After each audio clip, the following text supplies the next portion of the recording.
கரூர் பரப்புரையில் பலர் தண்ணீர் குடிக்காததால் இறந்துள்ளதாக postmortem report தெரிவிக்கிறது என அரசு தரப்பில் நீதிமன்றத்தில் தெரிவிக்கப்பட்டது. பிரச்சாரத்துக்காக மாலை 3 மணி முதல் இரவு 10 மணி வரை 10,000 பேர் கூடுவார்கள் என அனுமதி பெற்றிருந்த நிலையில் சுமார் 25,000 பேர் திரண்டனர்.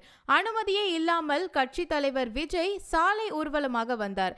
மேலும் அவர் தாமதமாக வந்ததால் கூட்டம் பெருகி உயிரிழப்புகள் ஏற்பட்டன என்ற குற்றச்சாட்டு எழுப்பப்பட்டது. இதற்கு டிவிகே தரப்பில் போலீசார் 3 மணி முதல் 10 மணி வரை அனுமதி அளித்திருந்ததால் அந்த நேரத்துக்குள் எப்போது வேண்டுமானாலும் பிரச்சாரத்தை தொடங்க விஜய்க்கு உரிமை உண்டு என வாதிடப்பட்டது.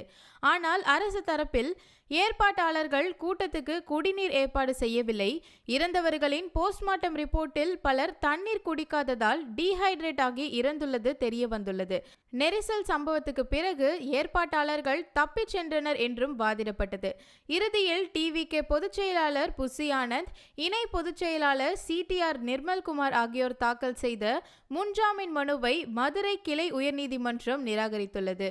கரூர் பரப்புரையில் ஏற்பட்ட மரண நெரிசல் சம்பவத்துடன் தொடர்புடைய வழக்கில் கைது செய்யப்படும் அச்சத்தில் இவர்கள் முன்ஜாமீன் மனு தாக்கல் செய்திருந்தனர்.